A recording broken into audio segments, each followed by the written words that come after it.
justice ya Nzambe moto moko te a échappaka na contrôle nango eli kolobaki soki yo kosalaka mabe yebaka yango que tôt ou tard justice ya Nzambe ezalaka mabe yo kosala et qu'on finit par rattraper d'une manière ou d'une autre.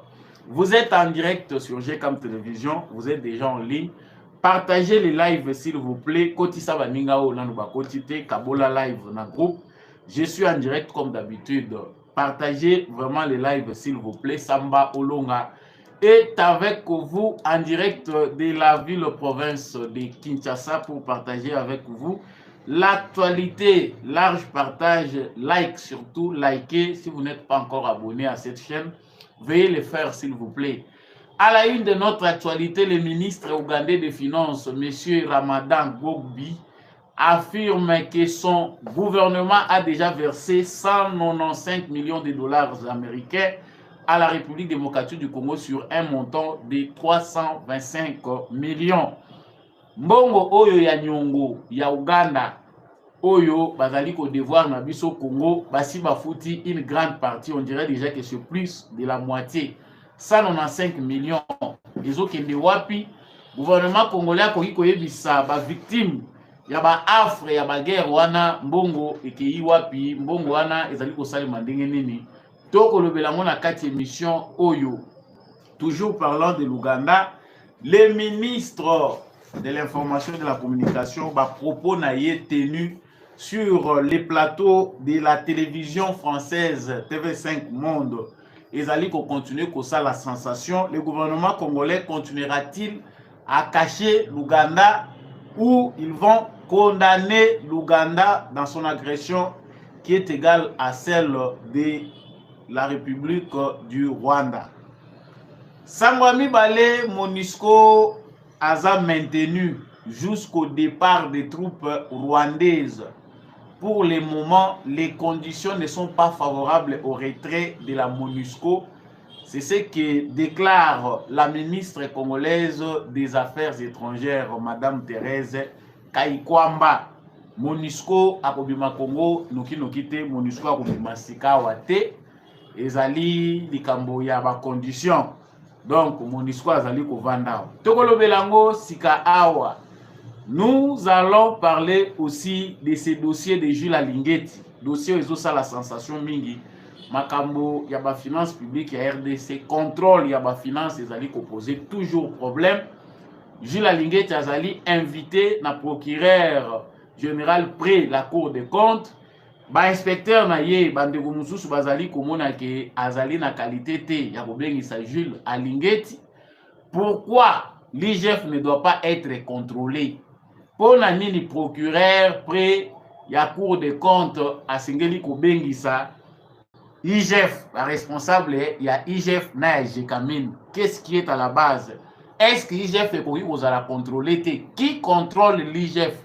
Tokolo belango nakati ya actualité na biso ya mokolo ya lelo tokobosa na pete ko pesa mwa Kalumbandi tokobwaka ba fleur na mwana mboka Maître Gims oyo ndenge boza komona vidéo ezali ekomi viral baza koluka ko diminuer population congolaise mais na lolenge ya malamu te.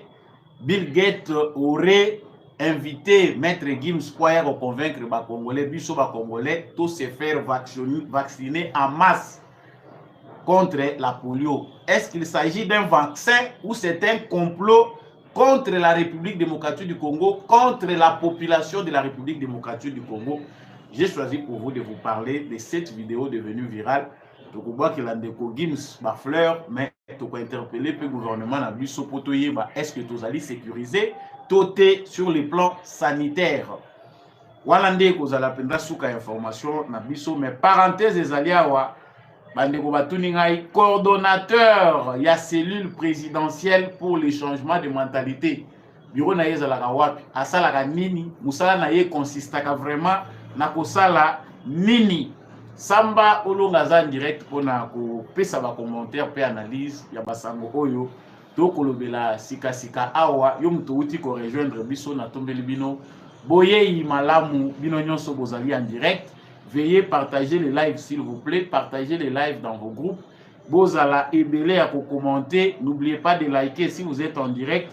En tout cas, manifestez-vous. Tous ceux qui nous suivent depuis Paris, Bandego Boza Rolanda Bisso, depuis Maroc, na Tanger, Boza Rolanda Bisso, de partout à travers le monde. Soyez nombreux à partager notre actualité et surtout commenter l'actualité comme d'habitude. Wazalendo na motema, FARDC na motema.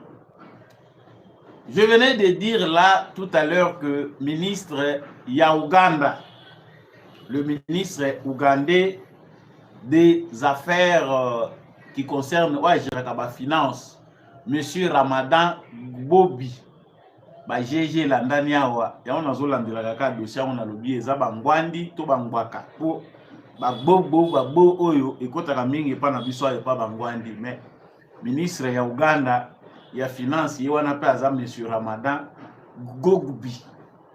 Ye a fongoli biso, atalisi biso que mbongo oyo Uganda zanango nyongo na RDC ezali 325 millions ndenge toyokanaki après justice cour pénale internationale ekataki que Uganda akozaki préjudice tango bayaki kobunda bitumba na bango ba s'affrontaki les deux armées sur les sols congolais. Préjudice au bakozaki biso ezana bandeko bazalaki ba victimes. Ils ont créé des ravages na kati ya sol congolais. Ole ba bunda na bamboka na bango baye ko bunda na mboka na biso. Batu bakufa, batu bazoka. Et c'est ce qui a fait que il fallait que Uganda devoir biso mbongo ebele.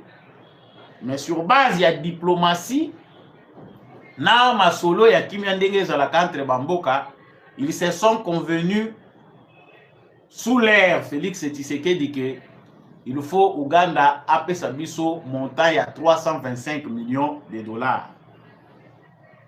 Mais ministre ougandais aza koyebisa biso sikawa que sur les 325 millions oyo ba ngaki ba pesa biso déjà somme ya 195 millions et si et pesami. Donc, l'Ouganda, sur la somme de 325, balongoli 195, faites les calculs à la maison, qu'est-ce qui reste? Donc, la majeure partie, il y a mbongo, il fallait qu'il va dédommager biso, basi bapesi yango. Ngai kutu nazali na kola la ponginde, komoko la musingai, bandeko bozo comme la biso de partout. Merci de nous réveiller. Des fois, certaines informations, tous appels ko la bino pe bola musi biso to vandeli yango. Sikoyo 195 millions, essayez kotaki na trésor public, à moins qu'il y ait un démenti. 195 millions. Ezali canalisé na nini. Po mbongo Congo soki ofungoli misu te, oye bandenge ezokende te. Oze awe komi phénomène likambo ya lisu likolo ya lisu confiance na mutu te. Bato yo façon banyokoli congolais, façon congolais azonyokwa de la part des dirigeants. Et ça, sous normalité que biso ba congolais, tous à l'aise, que les dirigeants vont travailler pour le yalis. Azo salani, anda ye azo salani. Parenthèse, vous tenez na moment na zako loba bande komele bazo tuna. Est-ce que Jean-Pierre Bemba est toujours au pays ou il n'est pas là? Il est toujours ministre des Transports ou pas? Na kozongi la dossier wana. 195 millions de dollars, toyoki kande baza koloba na Kisangani baza kolunga kotonga mwa soki monument moko à mémoire ya bato yo bazalaki ba victime. Mais nanu initiative moko claire et zoamité de la part du gouvernement congolais pour expliquer clairement quelles sont les initiatives. Mbongo Uganda azali ko bimisa ezali à cause ya préjudice au bango ba créaki et pas na biso. Est-ce que le gouvernement congolais pense indemniser ba victime to ezali mbongo et ko risquer koti na ngaka toyoki o déjà basombaki yango mindoki? Ça c'est une question que moi je ne me pose pas parce que je ne suis pas victime, naza victime directe, mais bande ko ebele oyo ba yebi histoire wana ce qui s'est passé lorsque l'armée ougandaise s'est affrontée à l'armée rwandaise na sol na biso makambo bango ba créaki 195 millions ils belé et ko créer ba projet pour permettre que ba récupérer ba congolais et belé oyo ba kutani na ba problème les congolais qui ont rencontré des problèmes bande ko na biso bazali ba sinistré bande ko na biso oyo bazali traumatisé. Avec des bons projets, on peut récupérer même jeunesse au lelo, ils allaient dans la rue. À travers des bons projets bien coordonnés, bah jeunes, bah maman, bah papa, bah coquille pour retrouver souffle dans certains coins par sur base ya mbongo. Wana ezalaki likambo ya liboso ezali alarme. Le deuxième point concernant toujours ces dossiers ezali que au moment où nous sommes en train de parler, il y a présence des militaires ougandais sur le sol congolais. Non seulement dans le cadre, il y a partenariat, topé, collaboration entre l'armée ougandaise et l'armée rwandaise, mais derrière les M23. Pendant que l'Ouganda est en train d'indemniser le Congo pour n'aba acto yobango baposaki sur notre sol. Le même Ouganda continue encore de violer le territoire congolais. Rapport il y a Nations Unies est ici clairement. Même si tu peux se baser dans 100% pour te dire que prédation wana ezali mission na bango collectif bango ndé mutu bazo ko nuire na biso. Mais il est maintenant connu au niveau international que l'armée ougandaise opère aussi derrière les M23. Et là quoi ezo kamusa biso ezali que Patrick Mouyaya, ministre il y a information et communication porte-parole et gouvernement. Sur les plateaux de TV5 monde entier, ezali kolanda biso. Na yebite soki façon yongai na zweli yango congolais nyonso zweli yango ndenge wana. Ezali pas si pona biso parce que le ministre affirme à l'objet que oui, nous avons les rapports que l'armée ougandaise serait aussi derrière le mouvement M23. Mais nous n'avons pas encore la certitude des mouvements de masse des militaires qui vont derrière les M23. Place Nazali, Miami, Suitabolingaï, Nazakolila. Est-ce que nos militaires, ba ministre Nabiso, bazwakata formation ya bouquet, ya renseignement, na communication publique, tant bazwaka ba fonction na bango. Le monde entier, via les Nations Unies, ba yebi déjà que na groupe ya bateau baza ko agresser au Congo se trouve aussi l'Ouganda. Même si il y a une diplomatie qui fait que moyen to attaquer directement Ouganda ezati. Nous devons d'abord faire semblant parce que c'est ça la ligne directrice ya gouvernement nabiso. Mais pourquoi pas ne pas dire que nous sommes informés de la situation et nous attendons d'agir le moment opportun. Gouvernement ougandais, il faut yeba que tozali informés. Il y a nyonso bango bazali posé comme acte sur le sol congolais. Toza komona ngote. Mais Patrick Mouyaya dit clairement que hier azako zela soka moni balakisi na TV5 monde ndenge armée ougandaise ezako kota na sol congolais wana nde biso toza ba affirmation. Tout ce que le gouvernement congolais demande officiellement, c'est des éclaircissements au gouvernement ougandais par rapport à toutes ces allégations. C'est comme si le gouvernement congolais n'est pas encore convaincu que l'Ouganda aussi agresse le Congo derrière les M23. Makambo et Banda Utakala, Museveni a ébissi délégation congolaise que ndenge boye pona makambo ko solola ngonga nazo ebisa bino soki bolingi to solola si Tshisekedi veut, moi je vais parler à Kagame pour retirer Banawana et il n'y aura pas un problème. Museveni montrer déjà Tshisekedi que loko yozo bunda nango ngape naza na kati. Biso pe toza na kati ya kombango. Ce qui n'est pas maîtrisable les alliés que marge à manœuvre tout que le président Félix Tshisekedi, c'est lui qui a le monopole de la diplomatie congolaise. Ba secret au biso ba congolais toza na ngote nde mutu garder biso na limite ya trahison pour ne pas dire que Félix Tshisekedi nous trahit. Nous autres qui avons confiance dans sa démarche qu'il fait des grands pas au Batumsuba Salité, nous laissons les bénéfices des doutes tout le bité tout kanam. Où est-ce qu'on veut nous amener? Mais néanmoins cela n'empêche de condamner, d'avoir un langage correct, une communication qui rassure. L'Ouganda nous agresse, nous ne pouvons pas avoir honte de le dire. Sur base de ce qui est dit, nous demandons au gouvernement ougandais des éclaircissements dans les jours qui viennent ou dans autant de jours, ce qui tomoni clarté, le gouvernement congolais prendra ses dispositions. C'est comme si à une église, même les journalistes, les journalistes, à un moment, ils prennent l'option patriotique. Même si vous êtes journaliste, vous avez analyse.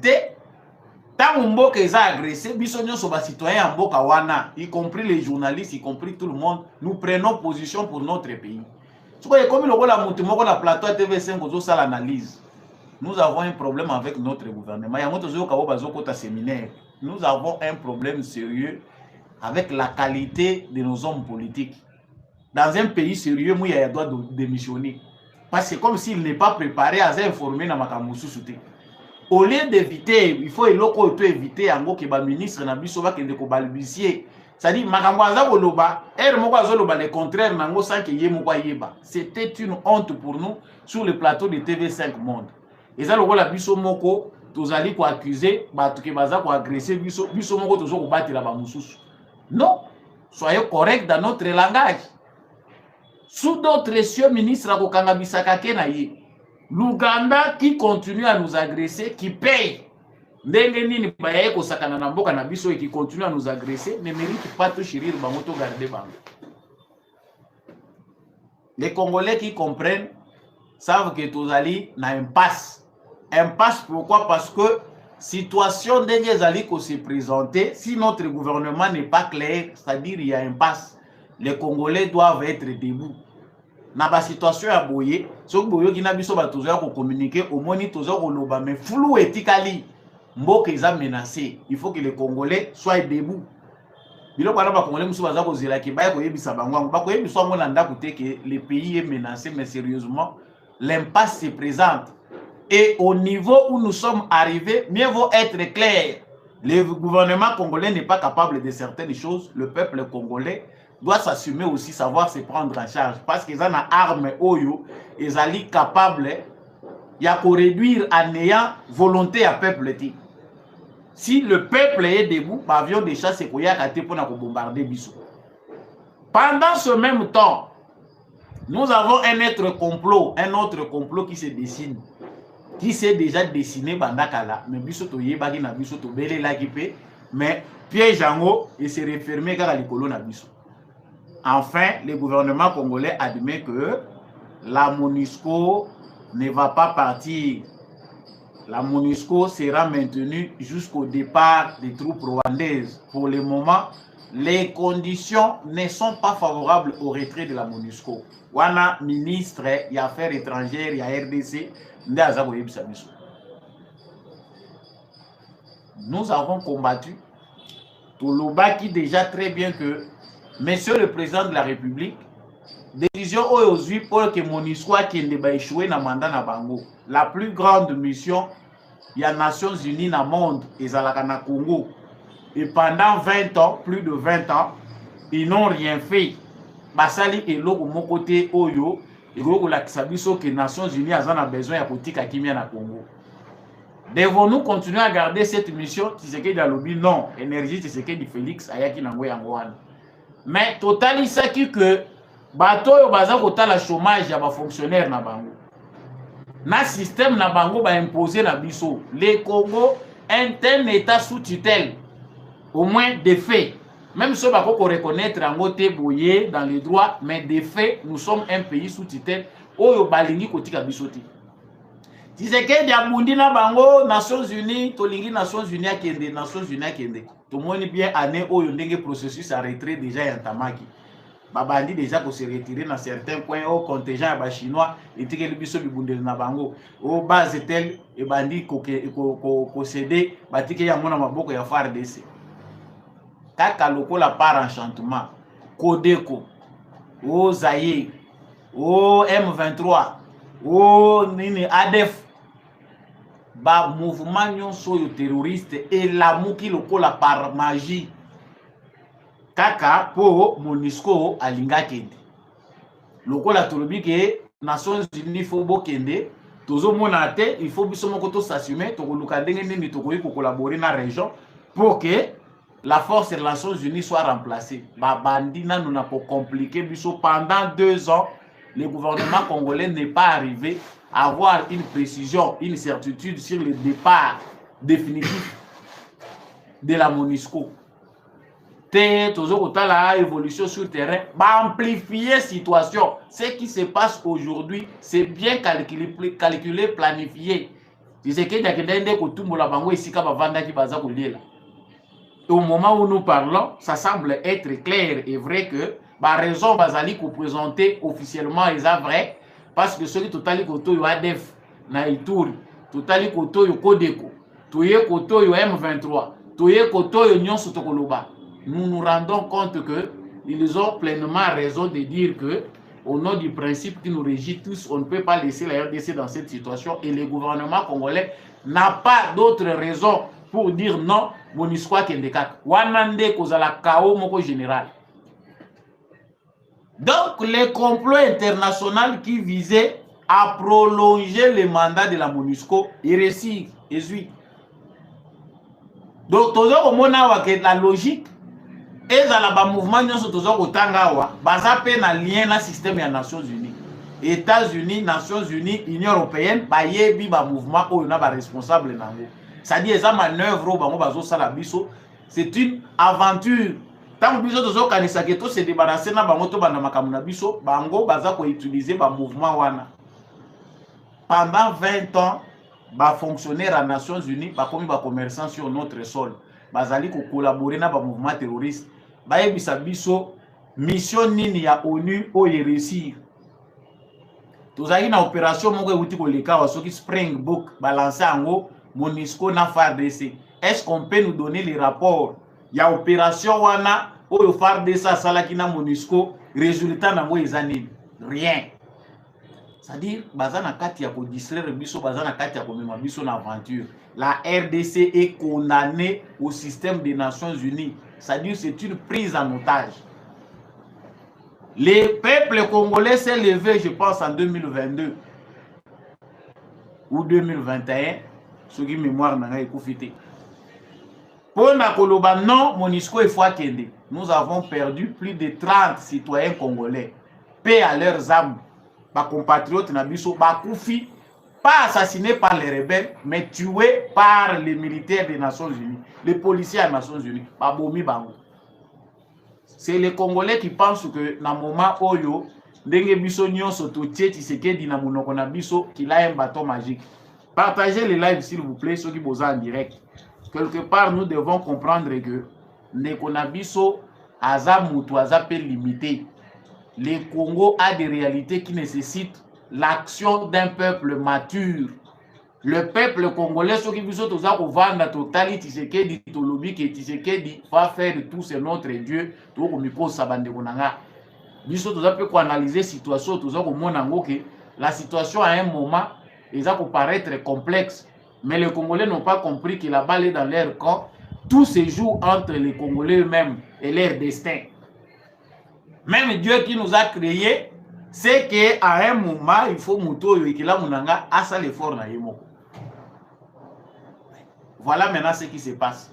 Ba aventurer biso wa ba memi biso na makambu ya nini ya EAC, c'est toujours les Nations Unies, l'Union africaine balobité EAC et Zali pour na Romeka, le la MONUSCO azo sala retrait to kende na EAC. EAC ye MONUSCO bis. Ba bandi ko collaborer na ba rebelle. To bengani EAC, to bengi SADC, système ya Nations Unies eza ko landa Tshisekedi na diplomatie pour que la SADC et comme eloko yo instrument na bango nyonso mokili mobimba. Certains vont nous dire que les réalités ezagaga Tshisekedi asala ndenge basali na Mali, asala ndenge basali na Burkina Faso. Vous maîtrisez certainement bozana ba zone d'ombre na makambo zo koleka na mboka na bino moko. Les problèmes qui se passent au Congo ils sont identiques na ya Ibrahim Traoré. Bango ba pays na bango ça peut se régler entre deux pays, hein, entre deux puissances, mais ya Congo mutunyo salinga kota. Ezali point oyo moko focal eza kosenga que biso ba congolais totelema L'air est grave, tout ne se jouera pas avec la sagesse de Tshisekedi. Ce qui va congolais va là, tu peux comprendre que ils ont une situation où ils ont une impasse. Bolandi, bateau bazako kambabino bomoni vraiment que ça compliqué.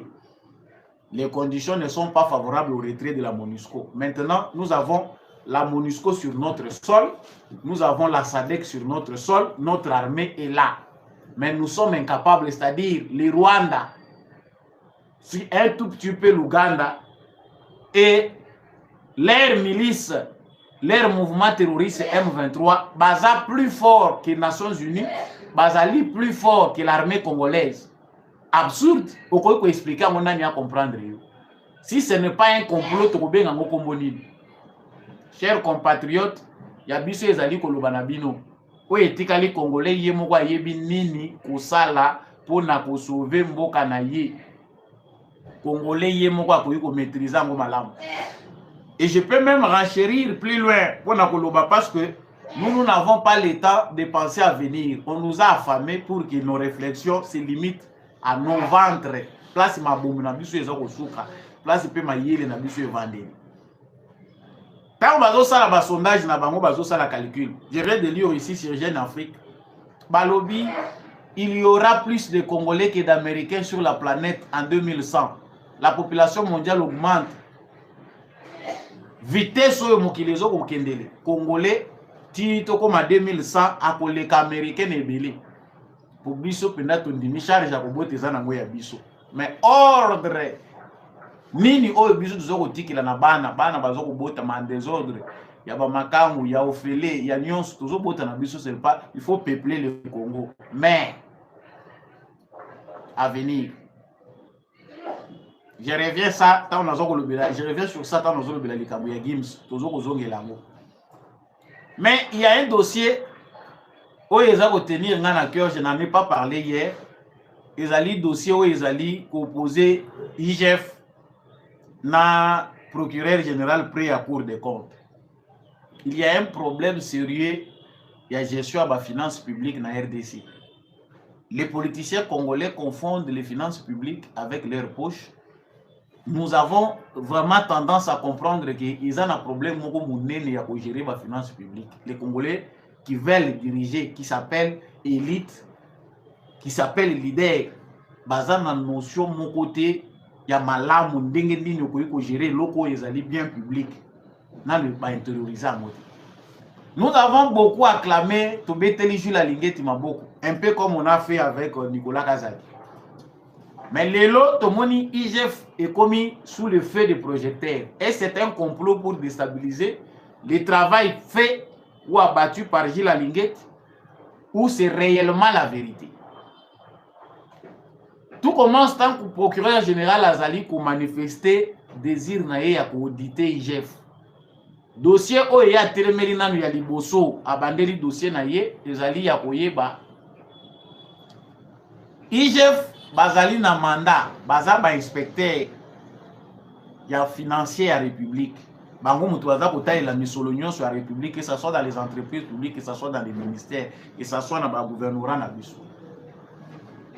Mais baza na mandaté bakoma kosala musala mususu ya mibale likolo ya musala ya inspection bapesi bango. Ce dossier là peut paraître compliqué parce que ce qu'on l'a dit bato baza ko expliquer ba mususu baza ko pesa mona ba français ya milai alors que les choses sont si simples. Mandat ya inspecteur ya IGF ezali ko kende kosala contrôle na ba entreprise publique na ba ministère sur base ya ba finance publique ko baza ko disposer nango basali lango lolenge nini est-ce que détournement ezate.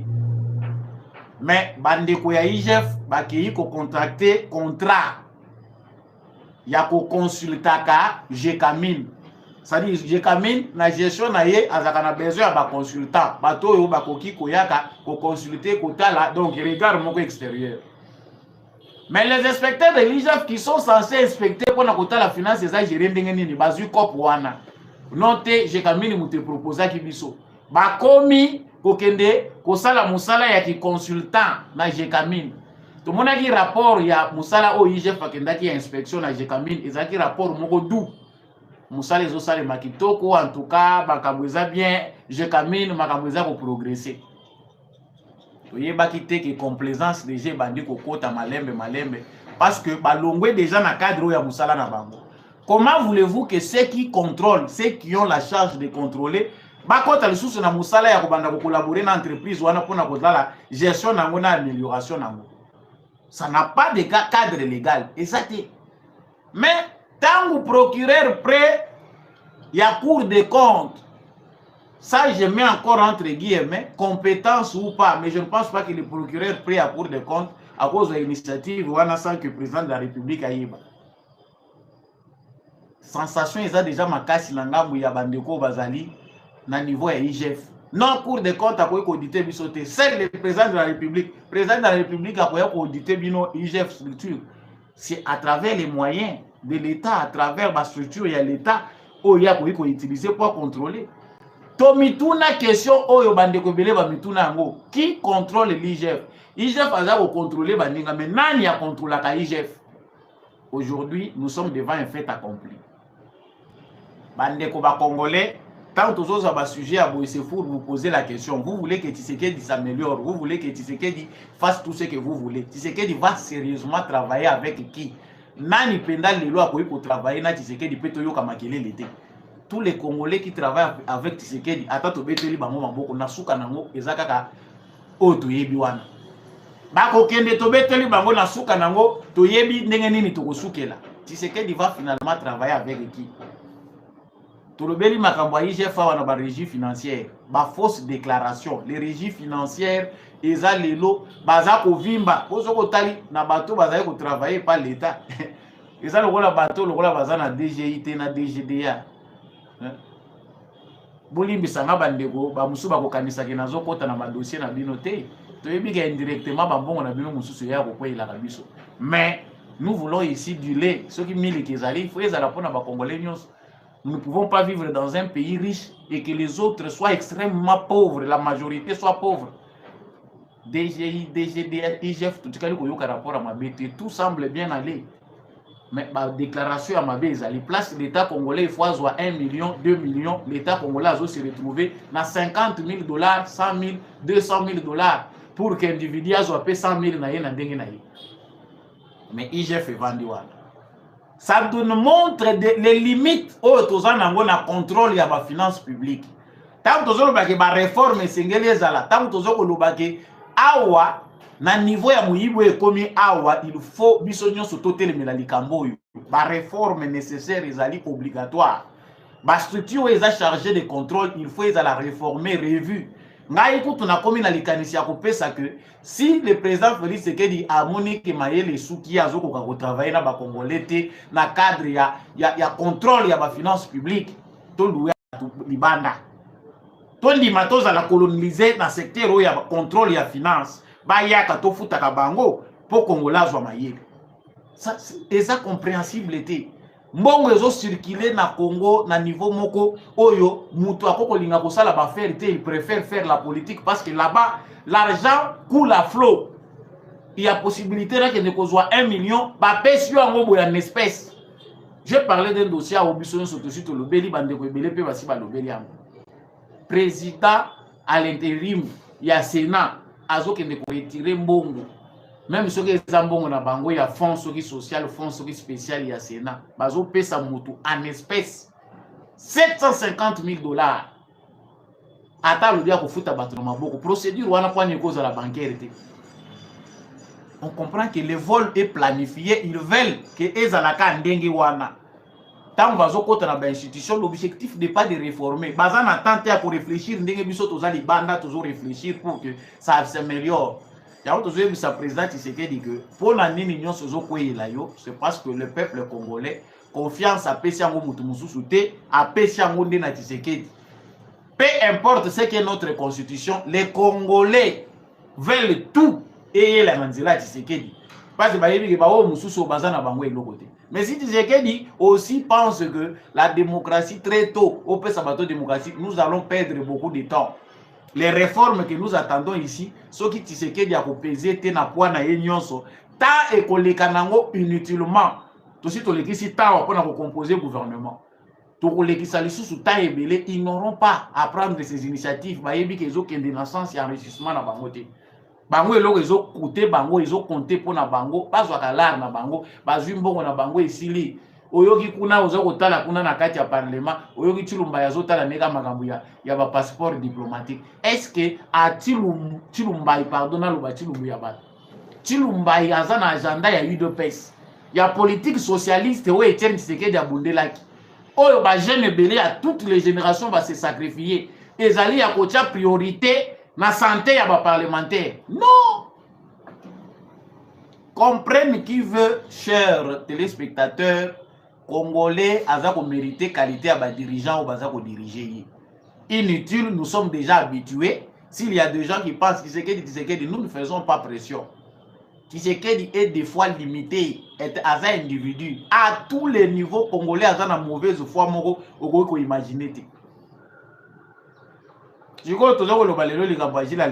gens pensent que les guerre entre les communicateurs de Gilles Alinguet et les communicateurs de l'autre camp. Oui, au Congo, les journalistes aujourd'hui sont des militants. Les journalistes, pour Moutouaza, la bonne volonté à la vérité comme les camps. Il faut pas auditer l'IGF. La conclusion, c'est que l'IGF est une structure théorique à l'incontrôler. L'IGF doit aussi être audité. D'ici quand on va au Salamalαμouté, Alinguet y a éternalité. Tozali kolukato émerger pour contrôler à la sérieux bato oyo ba malfaiteur ba rejoindre politique pour ba comprendre que politique eza ko futa lisusu te il faut ba mona que ba gain na bango et diminuer yango biso to ko bete la CT na président Félix Tshisekedi. Nous on a compté sur vous fils d'Etienne Tshisekedi que point na yo politique et ko suffire na peuple oyo pour que ces gens ici abandonnent la politique et sa vocation na bango te batika soki ba moni gente ba moni ke mbongo ekomi pasi pona kobima bakozwa bakokima na bango bakozala lisusu te. Donc ce dossier Jekamine Gilles Alingeti eza dossier ya COP soki boyoki lelo muta komi soka vu fonction à lobby toke nanu na IGF toke ko beta tout repas inspecteur général ya finance pour tozwa ba orientation oh eza wapi na constitution yo ye ko sala musala ye pa za na musala na ye yo muto pesa ka ya ngote. Mais to komi ko mona ba mandataire public ba ministre ba komi ko kende ko beta tour na IGF tour baza ko luka nini non toye parce que il fallait s'attendre avec l'IGF des orientations azo ko luka ndenge nini ba kotikela yibaka. Il faut attendre ndenge nini akobanda kolela et vous verrez que des gens qui passent comme ça à l'IGF ba yebi que contrôle na bango et kozala te ba kobanda ko contrôler bango te déjà yebi que ya déjà na sina fongoli stade lelo to ko loba ville à Kinshasa ba photo zo circuler bozo monango bon soto oyo ngobila tiki ya kimbuta kutu eza bien soko tali état ya hôtel de ville te bato baza bandoki sorcellerie eza congolaise bolimbisa ngai so yo za ndoki te choqué yo te mais kindoki penda origine nango eza na Congo ngobilo atingamaki awa mais tant tout tala ndenge ezali. Mais on a envoyé un inspecteur financier pour auditer Ngobila. Si les autres ont un rapport à Malongate, c'est que Ngobila a bien géré la chose publique. Vous allez un peu comprendre comment ça se passe ici dans la République démocratique du Congo. Chers Congolais, nous voulons que ça change. Prenons Congolais azako kanisa keza pete. Kolongola muyibi na mboka ya ba détournement na monde. Okomona ke bato batika milimu yibi oyo ba bandi d'état oyo soki déjà basi bakangi état moko boyi esenga na sacrifice monene soki biso to kanisa ke ko salima na bonne volonté ba kondima ba ko se passe e ko sala te oyo azana bososoli akoyeba ko sosola ezala ndeko moko litoba kila yeba fleur ezali ndeko Gims mwana ya papa na biso Juna Janana. Donc, Gims Gandhi ndenge babenga gayi. Cette vidéo est devenue virale dans les réseaux sociaux. Quelqu'un me l'a envoyé. Vidéo oyo ekomaki virale. Ezali kopé sabiso renseignement munene toyeba ke menace munene ezali kopézer likolo ya bavi na biso. C'est que quand nous vivons là, les Américains nous voient à mort pour leurs intérêts. Bill Gates abengisi Maître Gims via fondation na ye pour na ko proposer ye aya kobeta ko convaincre ba Congolais bandima ko se faire vacciner, c'est-à-dire ba vacciner biso nyonso ba Congolais au na polio. Je me suis posé la question, tu sais que d'akutala kana Bill Gates a ébisié que monsieur Bill Gates tous en a besoin, ce que vous ko investissement, il faut investir en agriculture. One is a domaine ya Bill Gates. Mais Bill Gates a lukia benga Gims a lobité yaka ba photo pe sur gilaki. Mais moi na mboka vandi atali a lobi ekulusu ya munene de quoi mon père Colina Yawate so totali Gims bien, il a grandi là-bas en Europe. Donc culture azana mwe européenne et française, il n'a rien de congolais presque. Mais bazan est fort ya cause la proche na culture ya mboka na bango. Ils font aussi la fierté du Congo en quelque sorte. À l'obité. Donc, va proposer un bon po biso toza banyama, va vacciner biso. Na polio. Ndeko nangai, toza kolandanga, il ne s'agit pas du vaccin de la polio. Les Américains ont un mauvais plan. Plan, il y a ba service, il y a renseignement, il y a Occident. Plan, il y a ba américain. Le col a monique sur le plan démographique, flèche na biso ezo kende bia komata. Kanda o toza na ngoya ko bota toza ko peupler mboka na biso eza kanda ya masécurité ba moni yango menace. Il faut diminuer la population. Soki bato ba yebi Bill Gates malamu balandaka. Bo yebi ke Bill Gates alandelaka mingi non vaccin, ba médicament, ba don na yezela ka santé. Objectif bazan nango ezali ya ko réduire population mondiale. Et hier, Atali en Afrique, à Monique et le Congo, c'est parmi les premiers pays. Basali calcul, Batali, Bamoniti, 2100 population à Congo et les États-Unis. Si vous avez moni d'Abanzabi, vous avez dit ça la calcul. Non, il faut tout tenir la bombe. Mais ça, c'est une révélation importante. Que les services de renseignement congolais, que les gouvernements congolais, parce que les services de renseignement, on peut finir par comprendre que tout ça n'existait pas. Gims vient de donner une information importante.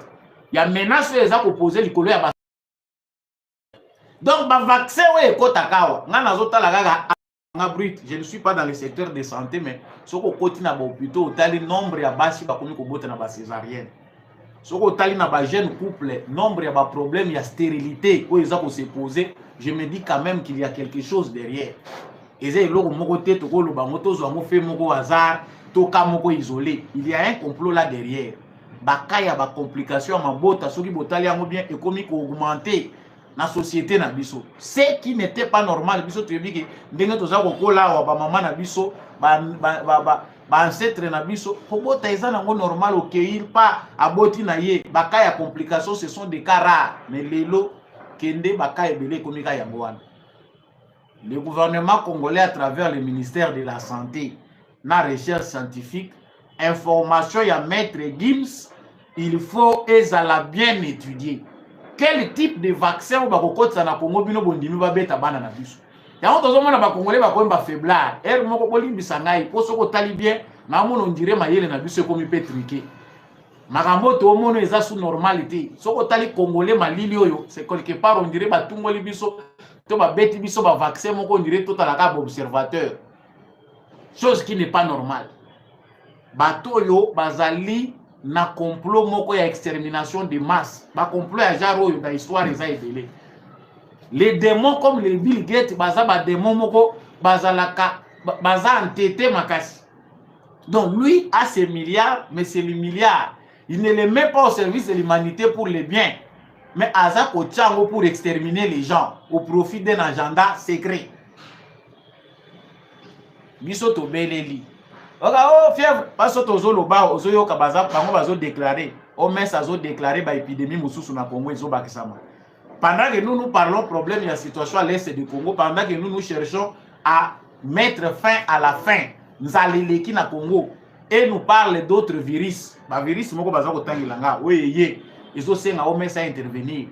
C'est-à-dire bango baza ko attaquer biso à tous les niveaux. Nous devons rester distraits. Donc, au vivre vie na yo mobimana ndengo zo kufa, au moni na yo bonheur ya Congo angote. Alors que eux, dans leur plan secret, dans la structure, il y a un service à renseignement na bango, basi ba planifier ndenge ba vie na biso ekozala. Nous voulons des services de renseignement des services secrets basés sur les intelligences. J'ai du mal, clairement que les services nabiso ezali ko fonctionner normalement. L'enseignement nabiso ba congolais ezali vraiment kokende na lolenge singélité. Si monsieur le président Félix Tshisekedi peut se réveiller sur ces points pour que tout les mis à secteur il y a recherche scientifique. Maintenant so ezali ko peser likolo na biso na bana na biso ezali makasi.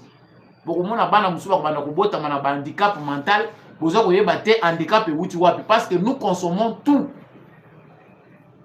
Bozo trier te, bozo ko yungula ngote ye kaka ndenge wana bazui tonga ba munene ba tie mwana bro atikali kabo des citoyens vulnérables.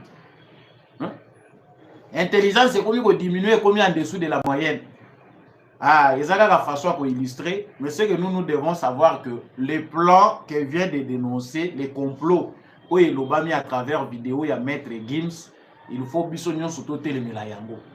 Voilà pourquoi il est important que les hommes d'affaires congolais, bateau et bazana ba moyen à Congo, tout ça la bloque ensemble pour tout faire face à complot oyo. Na façon ba mondialiste baza ko kende. Bomoni ba liba bo Trump facilement kuna. Façon bazolinga ba memela makambo. Ezo senga ki na ba nation bino pe boyeba ko simba na so bo simbite. Boyebi bino moko suite kozala nini. Nasukisi awa na interpellation mususu. Bande ko ebele baza peka ko la musaka biso. Merci na bande ko kozali ko éveiller conscience na biso. Les coordonnateurs de la cellule présidentielle pour le changement de mentalité. La présidence de la République, ils ont dirigé la cellule présidentielle pour le changement de mentalité. Na yebi que cellule la mope ezwa kambongo. Question d'abord premièrement ezaki ekufato ezalaka. Soki ezalaka. Est-ce qu'on peut expliquer biso ndenge bobandaka avant wana bosalaka ndenge nini pona kobunda bosalaka pona changement de mentalité vous faites comment? Parce que ça n'a pas structure mususu tozo koyeba sens na ngote vrai réellement. Moi j'ai pas critiqué ngape na yebi dans un sens que zo ba congolais baza ko loba pona loba ngo a haute voix. Et moi-même aussi je trouve que na bosanaki cellule présidentielle pour les changements de mentalité, ça a une coordination nationale des changements de mentalité un peu quelque chose de comme ça. Mais est-ce que vous avez la binomo de dépravation à ma mère? Quels sont les moyens mis à votre disposition? Vous œuvrez comment? Est-ce que le gouvernement congolais a retrouvé normal à lire aux jeunesses congolaises les autres? Est-ce que les alliés pendant secteur clé, le président de la République a vraiment attention à sur l'homme congolais? Parce que Félix Tshisekedi a eu ça qui vit son début à premier mandat, l'homme congolais est au centre. Si Félix Tshisekedi change à Bossani, l'élément clé, oui, Tshisekedi a changé, toujours rappeler, président de la République, l'homme congolais sera au centre de votre action. Nous avons pensé que ça serait le contraire de Joseph Kabila. Joseph Kabila lobby moko à reconnaître avant ya kolongwa na malembe. A lobby que eloko moko ya munene ya échoué, c'est qu'il n'a pas pu changer l'homme congolais. Mais biso tolingi te qu'après 10 ans que Félix Tshisekedi aussi dise la même chose, qu'il n'a pas pu changer l'homme congolais. Il faut plus de rigueur, ça ne coûte rien. C'est le secteur où on peut mettre moins de moyens. Ceux qui baza coincé, baza pression, tu veux que biso to changer, mais les modèles viennent venir d'en haut. Émission ya mukolo ya lelo et comme na suka samba olonga maluba kolobe zalaka ebele, mais tu comprendre que la télévision ezalaka tango bande ko musu bazo la méga na 21e siècle congolais za ko la méga alors que tout est au Congo. Bon en fibre optique balia biso méga na kishasa kutaka cher. Merci Nabino Baïnion Sobolandi biso de partout à travers le monde. Mutuya pour l'anglaise la Congolais la Muka. Bendele ya école Congo et continuer kozala debout. Merci Nandekombi à chaque fois qui na sima caméra pe na réalisation pour cette émission Oyo. Et comme on habite dans Nabino Matondo Mingi na votre Gérard Kabeya Chovo. Merci Mingi na Papa Maurice Kikangala, l'homme de la vérité des urnes, Jean-Louis Timbalanga. Merci à Papa Freddy Ngwama, Papa Bonifunga. Papa Michel Lumakaso, merci à Maman Bilbilonda, Maman Lisette Mombendou, Maman Anima Samba, Papa Freddy Ngwama, Papa Kennedy Mukendi, Baïnion Sobolingaka Samba Olonga, vous êtes en ligne, vous avez Bolanda Bisso depuis Paris, vous avez Bisso depuis Allemagne, vous avez Bisso depuis Afrique du Sud, vous avez Bisso depuis Lodja, Katakokombe, Mbujimai, vous avez Bisso na Likasi, vous avez Bisso na Maroc, partout au landaka biso atana tangi kombo na bino te boye baki on est ensemble Congo et kokende kaka liboso. Gardons notre foi. Likez, abonnez-vous si vous n'êtes pas encore abonné, surtout Kobimate sans ko liker. Tokutani prochainement na émission Missus.